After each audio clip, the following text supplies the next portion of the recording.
When you don't take time to look at it through other people's eyes. Take some time and reflect on what you believe in your soul. Cause that is the key to life. You gotta let the negativity go.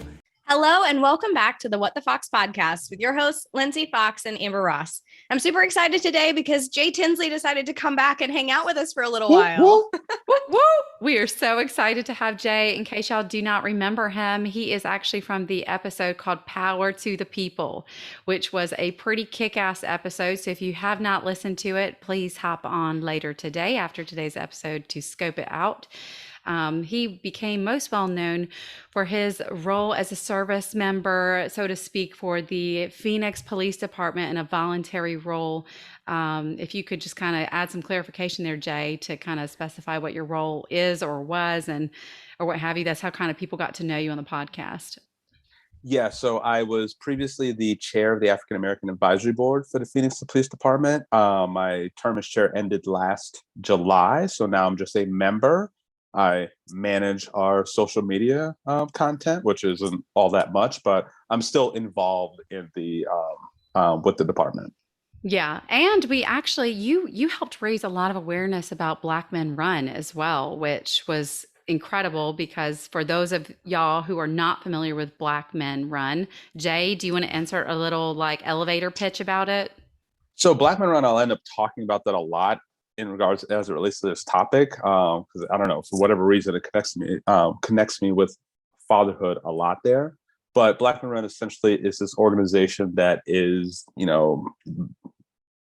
geared towards improving the health and welfare of Black men.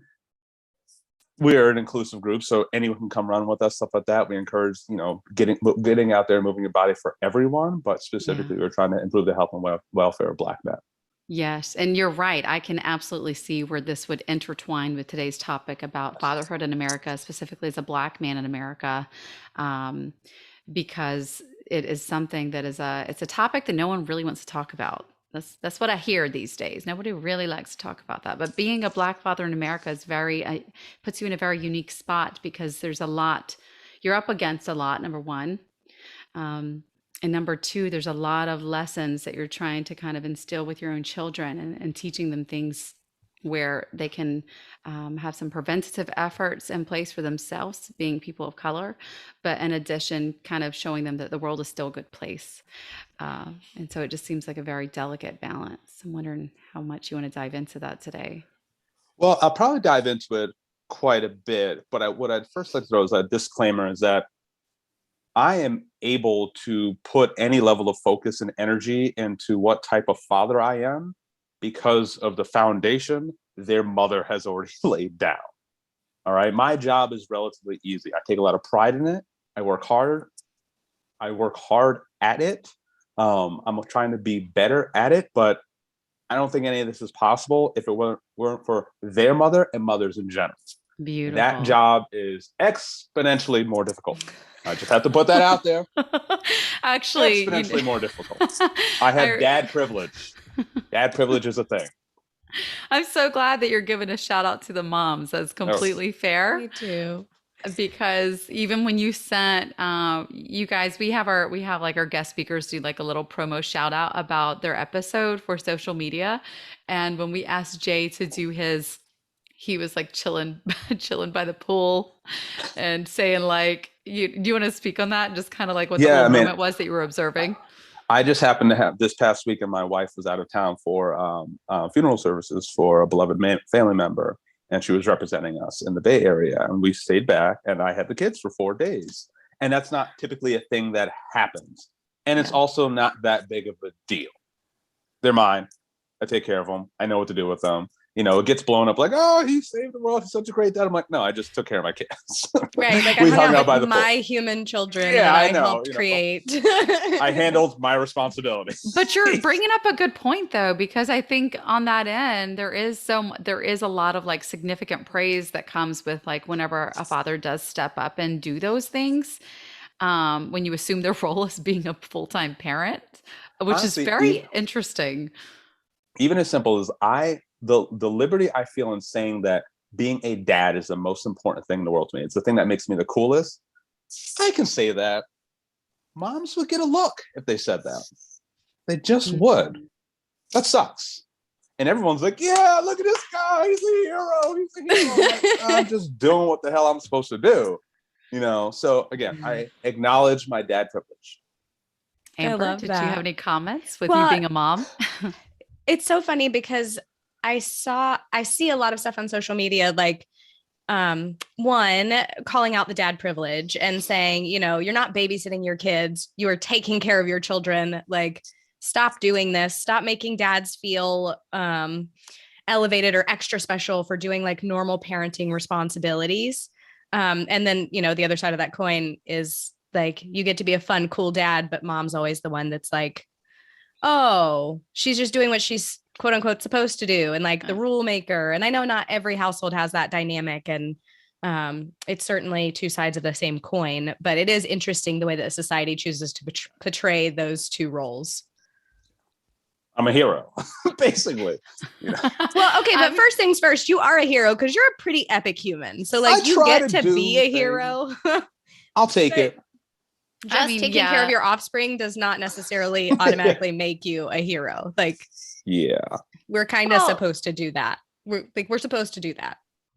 Yes, this is true. If you're going to procreate, you should probably take care of your shit, right? Take care of your kids. Take care of your kids and everything that kind of follows suit. But I do think we talked about this in Powers of the People, but the fact that you are so hands-on with the community and you've made a very conscious decision to be involved with the community at large, to get to know who your local police department comprises of, and to kind of get to know the ins and outs, their line of thinking, how you play into it, how your family plays into it. So I think there's a lot to be said there too, because you have shown that there's some value in that, because it does impact essentially the community that your children are growing up in. When your kids get to see you do that. So then that's normal for them to say, yes, it is my responsibility. It is my, I get to be a part of the solution. I get to be a part of this part of my community. And I think that's awesome. But we skipped, we dove right in because we love each other and it's just so much fun to talk. But I wanted to back up because I'm actually really intrigued and I want to hear you answer the question of, if we had to say expectation versus reality, fatherhood, what is that in your mind? So, and this answer frustrates the hell out of my wife. And that, I think she grew up, and as she was getting older and stuff like that, she had an expectation of what marriage would be like and what having kids would be like and stuff like that. I just never really thought about it much. I was like, they were things that I wanted to do, but I would say I didn't have that additional pressure of expectations on me. And sadly, the expectations are typically lower for men, and even sadder, oftentimes lower for Black men. Yeah. So I didn't feel I didn't think ahead in that sense, and therefore didn't feel the pressure of those expectations so much. So I can't even make a comparison. It just is what it is. I exist in it and I do whatever it is I think is the right thing to do. And I have some phenomenal role models around me, of my friend group. I do think we have procured this specifically, the couples that are in our family, the single parents that are part of our family, the types of parents they are, how they raise the kids. I do think that was intentional, but the dads that are around me are fucking fantastic. The moms are also amazing. But the dads are fantastic. So in my mind, there's always this kind of competition. I'm like, oh shit, he's being a fun dad. Maybe I should be a little bit more fun dad. He's involved, I should be involved. I see that around me all the time, and it's great, and it motivates me. Yeah, that's awesome, because to your point, a lot of people don't have that kind of communal support or even the presence role modeled to the children, to themselves. And I know I've heard you talk about your dad a number of times as well. You'd like to kind of show us so honestly, that's where I like to start all of this. Okay. All right. Let's dad. Rock and roll, man. And I'll start the concept of Father's Day. Father's Day holds, has a special place in my life. One, because, so my parents got divorced in 2004. My dad sort of fell off the map a little bit. And I remember trying to give him a call on Father's Day 2005. Wasn't able to get through. His phone was breaking up, whatever. And I was like, it wasn't a big deal. That was it. And then he disappeared hard, like could not find him, didn't know where he was. And we had heard that he had gotten into some, foul things. And I was like, well, shit, like I haven't talked to him. Like, where's my dad? Yeah. It was kind of sad. And one of my uncles, who was like a father figure in my life growing up, he was like, listen, like, I mean, I grew up in that neighborhood. I work in that neighborhood. Like, if you write your dad a letter, like, I will get it to him. Like, this is, my dad never had email or anything like that. So a letter was how it was going to have to work. Yeah. So I write my dad this letter. He must have got it to him. My uncle must have got it to him. So I'm living in Philadelphia at this point. I think it's Father's Day weekend. We had some friends in town. I'm driving to the airport to drop them off. And my phone rings and I don't pick up numbers that I don't know. So I'm just like, whatever. And I listen to the voicemail and it's my dad. I'm like, oh shit. And I called Ben immediately. He was also in Philadelphia, but he was working. He's like, yeah, I got the same voicemail. I was like, oh my God. Cause I, in Your the letter, brother. I'd give him, yes, I'm my brother. So I'd give him both numbers. So we talked a little bit, whatever, reconnected. Whole lot of family stuff goes on. Him and my dad and my mom reconnect on a certain level because they had been friends since the 6th grade. So not getting remarried, but friendship, solid friendship. He had had a stroke. They thought he was going to pass, and he somehow didn't. And the only person that was around to really take care of him was my mom. So she brought him back into the house, and we had like a very odd, happy family for a little bit. Wow. Fast forward to Father's Day 2009. Driving down from Boston, my friend Adam's with me. He doesn't do anything for Father's Day because his dad had passed away when we were in college. And we're hanging out. And my dad, at this point, like he had mostly recovered from the stroke. His speech was, a challenge, but it had always been a challenge, frankly. You just knew that if he was saying something, he wanted you to laugh at his joke. So you just laugh. Oh, so that's where you get it from. Yeah, I mean, no, seriously. Just laugh. And that's awesome. He's putting on a show for us, making us laugh, flirting with the girls that are around. Like my brother's then girlfriend, now wife, was there. And I think my friend had invited a girl as well. Like we're all hanging out. And then he just dropped dead in front of us. Dropped dead. Jay. Dead. Father's Day weekend. And it was like, oh, so that's wild. So, what? Okay, wait. Stop for a second. We did not get a precursor FYI. I'm sorry. Drop that bomb because that's just a small part of the story. Like what the fox? Are you kidding me? Yeah, that's some big shit. That's some big shit. That's beyond a mic drop. I cannot believe you just said that. Yeah, I mean, at this point, we're coming up on 13 years. I know, but still, like that's some crazy ass shit right there that you just dropped. Okay, let's keep moving. The craziest part of that is that's the small part of the story. So keep going, Jay. I want to hear the big part. We're with you. We're hanging on. All right, we're hanging on. I set the expectations inappropriately because I don't know if there's a big part, but going back to like Father's Day for me. So that happened. So Father's Day, like I don't have a thing anymore. Like I don't have a father, stuff like that, whatever. And like it's always this constant reminder of like when my dad passed. So whatever, not a big deal. It People is pass all the time. So like any date that you lose somebody, like that's going to be in your head. And I remember specific dates. That's just who I am. Okay, so but whatever. you don't get to dismiss it. It's okay. Oh no, I won't dismiss. Like, I gave it meaning. Father's Day has meaning before I became a father. It's true. It's true. Yeah, okay. Yeah. So fast forward to 2018. I'm just trying to hold on. Okay. I know. Fast forward to 2018. I have a son who had just turned 3, and we're waiting for our daughter to be born. And I'm sitting there. I'm just like, okay, like I think Father's Day was on the 17th, and my wife went into labor that day. So it's like, okay, she's going to be here on Father's Day. Like, what an amazing gift. This is so cool. Yada, yada, yada, whatever. And it didn't happen that day. And the anniversary of my dad's passing was on the 19th. And I'm like, well, shit, like she's going to be like, and wouldn't that be this weird cosmic thing if she comes into the world on the day that he passed, on the anniversary of the day that he passed? And no, my daughter does what the hell she wants to do when she wants to do it. So she came in the day in between on the 18th. She made it her own. I like her already. I love that kid already, man.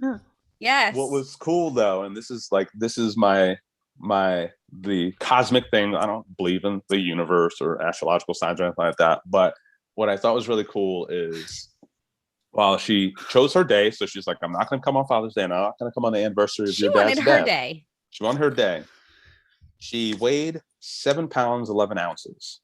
7-Eleven, which was my dad's all-time favorite store. If he was ever anywhere, it was at 7-Eleven. 7-Eleven. Drinking the white man's coffee.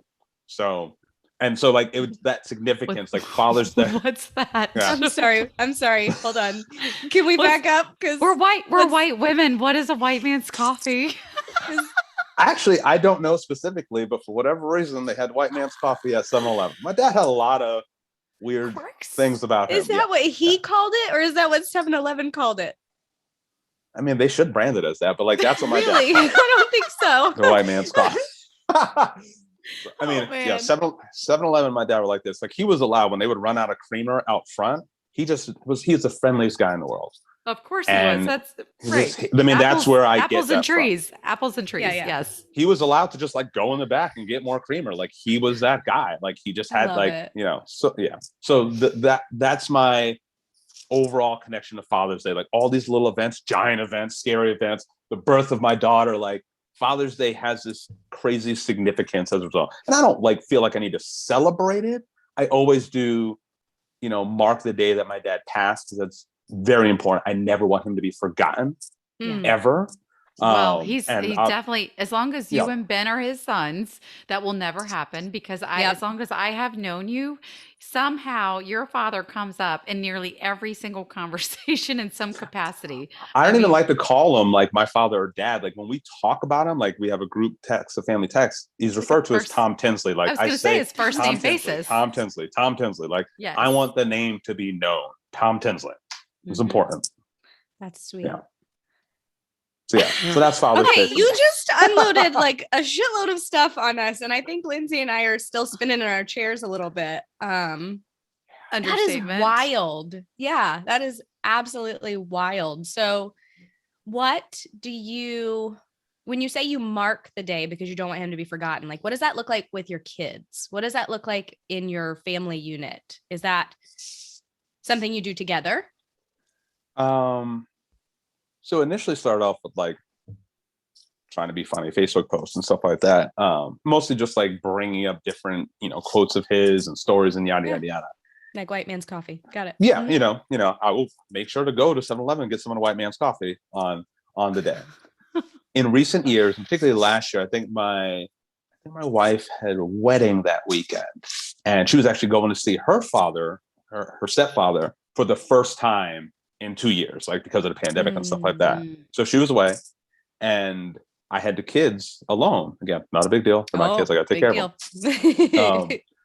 But I made it a point to like talk to them about Grandpa Tom and just tell stories about him. And part of it is wanting to make sure that they hear about him and like trying to help them imagine, or I mean, really for me, honestly, like how much he would love them and his reaction to the things that they do. It would just like, I mean, it warms my heart and brings tears to my eyes at the same time. Just think about that. Yeah. And the other piece of doing it is that it's one of the times in which I am extraordinarily vulnerable. So I remember last year laying in the bed with my son and telling him the stories and then like sobbing and him just like not paying me any mind, I was like, oh, cool. Like, whatever, I guess. Just poured out my heart to you and you're just like, whatever, on to the next page. You know what's cool about that is the fact that he didn't pay you any mind speaks volumes, and that he's used to seeing you share emotions, which I think is hugely unusual and hugely powerful, because people get bent out of shape when men show emotions, and we tell them as a society, you're a man up, like don't cry, you're not allowed to be soft, all of these things. And that is the wrong message 100% of the time. So I love that he's like, yeah, this is just a normal part of my dad. Like this is how we talk. This is how we show up. That's massive. Don't scoot by that. That's huge. Right? You just, well, I don't want to take too much credit because I am my mother's child. I have uttered the term, I'll give you something to cry about. Like, I'm not a big into crying. Like, we do tell the kids, like, it's okay to cry. Like, it's okay to have emotions. And what's the next step? Like, okay, well, we need to like, how are we going to resolve this and stuff like that? So, like, I've evolved. You just got cut off. I'm going to cut you off, Jay. Just because, wait a minute, I do believe like there's so much power in vulnerability. I think that like we have to sit with that for a second, particularly if we're talking about fatherhood and even taking it a step further and bringing in just like BIPOC community here and talking about Yes. vulnerability. Yes. Because, like, can you, like, if you would not mind kind of touching a bit on just the cultural norms and societal expectations of people of color, or more specifically, Black men, and just I'm inserting a disclaimer because I'm not trying to put away the world on your shoulders here, but I'm not asking you to speak for all of humanity here. Okay, I'm not Mhm. asking you to speak for all Black men, but I'm saying as a whole, there is a massive unspoken unwritten rule, so to speak, or thought about vulnerability being present because it could be deemed a threat or a weakness to show up in the world in that way. Yet somehow you have managed to work through the kinks and are able to express your most authentic self, not only within the home and to yourself, but in front of your children, which is incredibly powerful. So, can we just kind of hold space for that? Yes, absolutely. Trying to like keep my shit together right now. So You don't have to. That's the whole I, point, I, right? I know, I know, I know. I don't, you know, I'm like ugly crying and snotting up on here though. So, Oh, please do. It'll be Bring it. Listen, it Bring make a it. make a beautiful little promo reel. You just good go ahead, Lord. let it out. So I want to first state that I think I need to give a lot of credit to the father I am and the man I'm trying to become to one, my mom, because she essentially had to play both roles. And while she would admit that she was not perfect in her parenting, like the strength and the caring that she showed, like that is all in me too. Like can be fun and very friendly to everybody because of my dad, but the strength of character, that's mom. Okay. And then my brother, again, I think I talked about this last time we spoke, but despite being younger than me, like I have just like I watched him become a father first, and I watched him. He has always been more willing to be vulnerable. I mean, the story in our family is that like I got my ass whooped. Nah, stop. I can Non-stop. see this. Probably because Non-stop. you run your mouth. It was well. What my mom will tell us and has told us is that it's because I refuse to cry. I would say, "Doesn't hurt, doesn't hurt," and she'd be like, and I mean, she just like would be enraged. And again, like I don't have any beef with her about that or anything like that. Times are different. Whatever. And I also understand, like as a parent now, like you need a release. That was the wrong release, but you know we evolve. But I would just sit there. Doesn't hurt. Wouldn't cry, which was infuriating. Whereas my brother, she was like, I gave him one whooping, he bawled his eyes out. I'm like, you can't hit somebody who's already crying, you know. So not only was he more willing to be vulnerable, but also a lot smarter than my dumbass. I was like, getting all these whoopings. Yep. What's wrong with the man? Probably because he learned from you. Just to be tough. He learned What the from hell's you. wrong You with me? were the older brother being stubborn, and he's Oh, like, "Yeah, I'm not going to be God. that guy." Yeah, he learned. He from looked your at you and was like, Yeah, really nope. like how that's playing out. Nope. He's a dumbass. So check. I have learned so much from my brother to just watching him be a parent and stuff like that. On the other side, and here's all looping Blackman Run, is that it has given me this opportunity. Like again, I don't want to diminish the impact that my dad and all the uncles around me had on me as far as, you know, fatherhood. But I wasn't a dad there, so I wasn't paying attention. Right. I'm a dad now, so I have these friends, and I also have Blackman Run, where I see Black men who are raising their kids, and their kids are doing amazing things, and they're engaged with their kids, and you know they have happy home lives, and they do cool things, and even if they have challenges, they're working it out and stuff like that. And I'm like, so I see this all the time. The vulnerability piece came up recently, and this isn't specific to fatherhood, but there was this is called the Civil Rights Race Series. They did a 51-mile relay from Selma to Montgomery in March. Wow. And Blackman, it's one of Blackman Run's major national partners. So there's a lot of folks out there. I wasn't able to make it this year, but everyone was excited. We're seeing all the pictures afterwards. This is great. And then all of a sudden we get a note from like our senior leadership team to say, hey, no more posting on the pages, go silent. And we didn't have any context. And it was like, what do we do? People are still posting. Like, it was very awkward. And then ultimately we started seeing additional posts. And what had happened was the wife of one of the senior leadership team members passed away during the race, like in the middle of the race while racing. Oh my gosh. And like this entire community of Black men, like, were collectively crushed. And watching, like, again, I won't name his names, but like watching this brother's posts about his wife, and it was just like, oh wow, like the other people that knew her, the other people that just knew him. I've never even met him, and I'm dying on the inside because you're like making the connections and relating and stuff like that. Yeah, this is family. I mean, it's a brotherhood. It's family. Mhm. Yeah. Fast forward a week or so, we had a leadership call, and they gave us a heads up what's going on, and whatever details they could share, and they let us know that the brother, like, they had invited him to join. They were like, we don't know if he's going to join though, blah blah blah. But like, it was clear that the folks, the leadership, were struggling with this. So we talked a lot about mental health care at that point and being vulnerable. Like, we're having active conversations about how we as a group can provide like mental health support to our members, knowing full well that many of us don't really open up in that way. Like, we get that challenge, and the fact that grief is not linear. Yeah. Holy well, I mean, cow. that's a lesson we learned almost immediately, because the brother whose wife had passed, he did end up joining, and he talked to us. And I mean, I can't remember the exact wording he used, but he's like, I've been allowing myself to go through the entire roller coaster of emotions.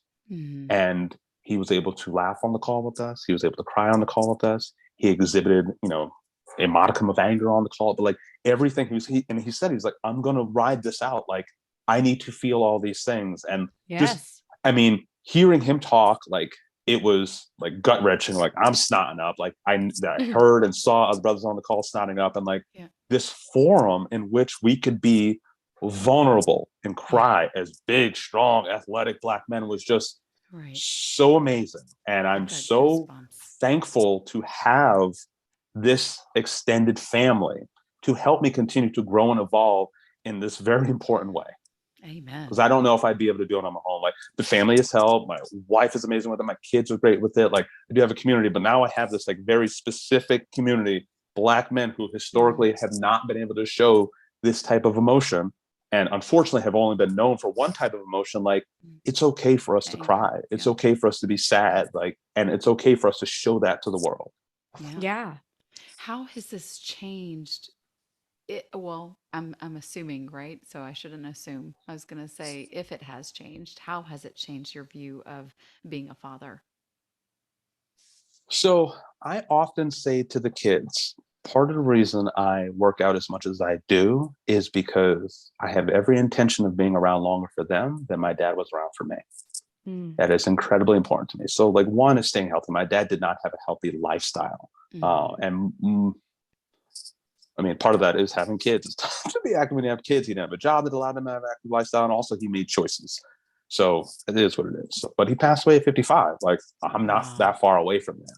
So I think about that a lot. Like, I have to be around longer for my kids. I have to, like, when I think about what I miss out on, like not having a father right now to talk about fatherhood with. Yeah. Damn, like, this sucks. Like, it'd be so cool to be able to talk about fatherhood with someone, and I just don't have it. I won't say that. My father-in-law is absolutely amazing in that sense, and just like watching someone still father, like parent at this age and be a father, and like, he is phenomenal. I won't get into all his business and all my wife's business, but like, their relationship, how it came to pass, that's a whole nother story that I won't take the liberty of telling. Well, she's welcome to tell it at any time that she wishes. She's not a storyteller. She has an open invite if she decides. So I'll let her know. But like, so I have him. But I do think about that a lot. Like, I don't have a father to sit here and like sit on the porch with a beer and just like, yeah, well, you didn't think it was gonna be this tough, did you? Like, again, I can do that with my mom and stuff like that. But like, my mom's a mom. Like, it's okay to celebrate what you do have and mourn what you don't. Like, you're allowed to enjoy the people and the community that you have, and also take notice of the fact that there's a gap, right? Like, and that's we okay. talk about Yeah, we talk about a lot of the like the dialectics of grief and gratitude. The Mm, fact that you can hold space for these opposing emotions taking place at the same time, where you can experience grief and in the same breath have like just tremendous levels of gratitude toward Yeah. your fellowship and brotherhood within Blackman Run, right? So where you can meet with other fellows who you can connect with your experience or talk about fatherhood with, for instance, and still grieve the loss of your own father. Well, that's sort of an excellent segue into this week and celebrating my kids finishing out their school year and being really proud and happy for them. Mm, And also trying to like acknowledge and recognize like there are a lot of people, not even just this very specific group this week, but a lot of yeah. people who did not get to experience it this week or next week or whatever and will not. Mhm. And how to find space for both. I'd like to Um, comment on what you're referencing, if that's mm. okay for yeah, our audience. And so for the events that have recently unfolding with regard to the shooting, the elementary school shooting that took place in Texas, this has been near and dear to all of our hearts, and particularly when we think about Amber and Jay being parents to very young children, it hits it hits I'm sorry for using the word different, but I want to say it hits different because it gets a little too close. It gets a little too close. Not that the grocery store in Buffalo has not, or the next place, or the next place, or the next place. But when we look at these events unfolding in the way that they've unfolded, and you think, wow, that could have been my child. Um, Amber yeah. has a child entering kindergarten. I know, Jay, you've got little babies as well entering, what grade? Tell me a little bit Oh, I more got about your children. second grade and pre-K. Hmm. Yeah. And so I imagine, as with every parent across, I want to say more than America, but particularly because America as a country, North America as a country, is, is most well known for these kind of acts of This is violence to where the take shit place. happens. Yeah. Yeah.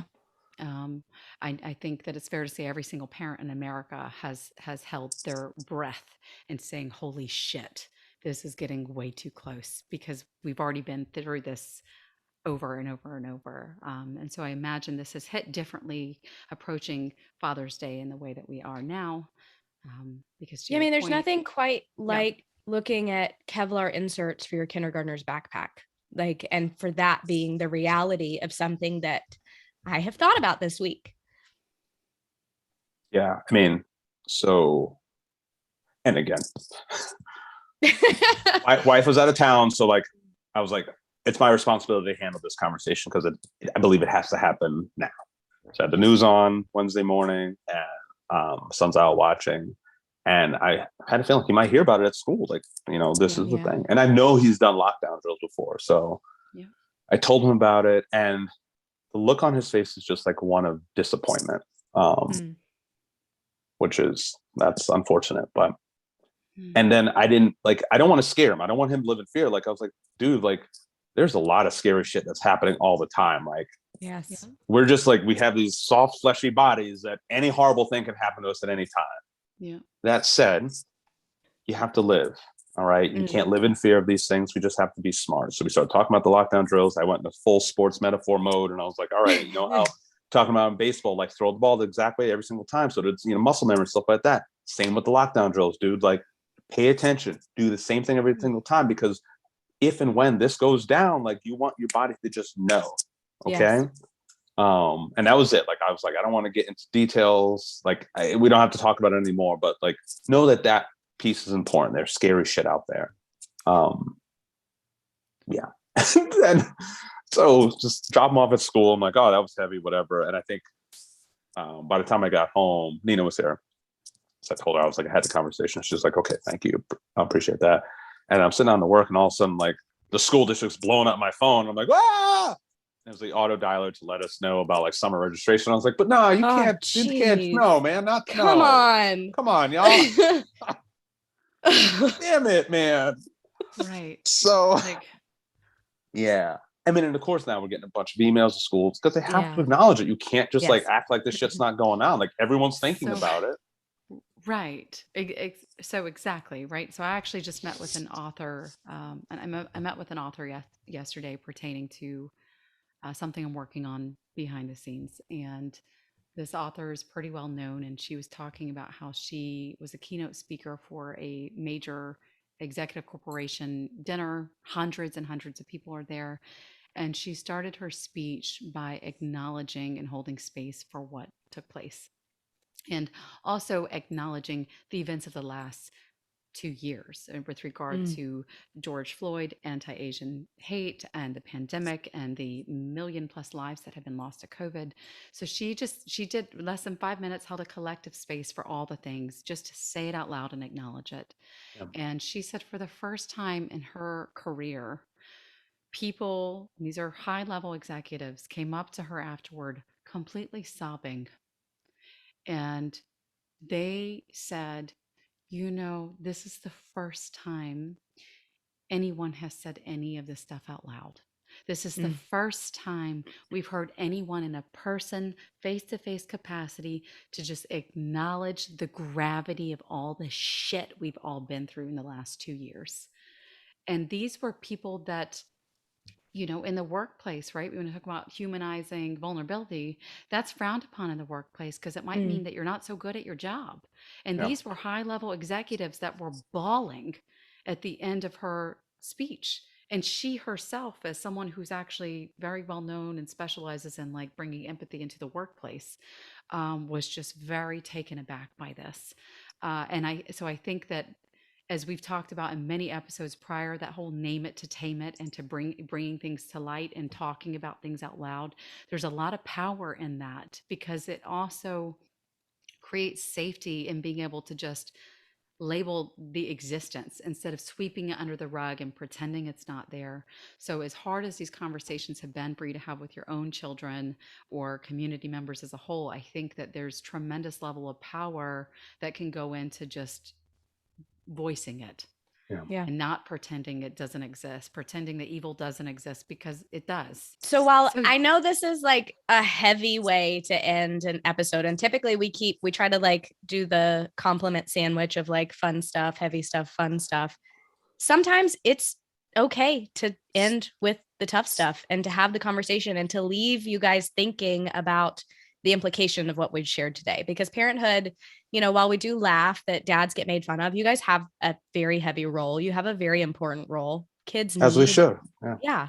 I mean, it's honestly, I said it earlier, it's two sides of a coin for a reason. Like, we need people in our lives that fill different gaps and fill different personas or roles. And we should not make dads feel any less capable or necessary than moms, because it's still a very important space in a child's life. And we should work hard to show that we are in fact capable. True. Okay. Amen to No more that. bumbling around the Yes. kitchen, not knowing how to do laundry, shit like that. Like, no, we can do all that shit. Come on now. Yes. Why not? You're Just as much as my wife can do DIY projects. Like, she handles all the building stuff. Like, we can do all of I it. love that. We're a team. That's the whole point, And we have to show that we are capable of those things and not shy away from them. I mean, we'll end this sort of funny. Last night, my daughter starts talking about, we refer to it as her privacy, but she's talking about her vagina. And she's asking a lot of anatomical questions about it. And Nina's trying to answer them, stuff like that. And my instinctual response was like, my name is Paul, and that's between y'all. And I was like, no, I'm her father. Okay. So I walked over and I tried to help. And, sort of actually almost took over, but I'm like, there's no reason I can't be a part of this conversation.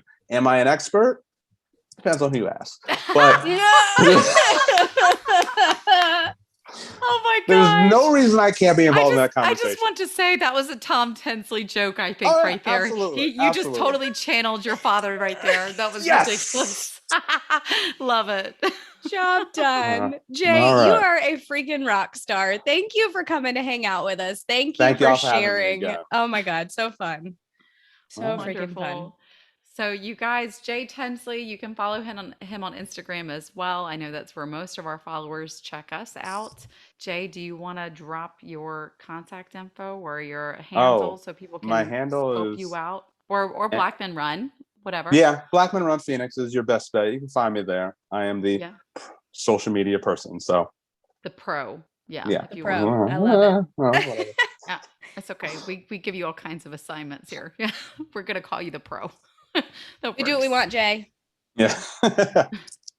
So thank you so much for joining us today. This has been a heavy but fruitful conversation today. And I Pleasure hope as that always. yeah, I hope it's allowed people to really reflect on their own family life and how they, want to develop as well. Thank you so much for your own vulnerability and sharing with us. I Thanks, hope you guys have Jay. a great rest of the day. You too. Until We'll see next y'all next time. Tuesday. All right. Bye. All right. Happy Bye. Father's Day. Yes, happy Thank Father's you. Day. And we all sing, everything is gonna be just fine. It's gonna fall into place. The sun is gonna set on your terrible day.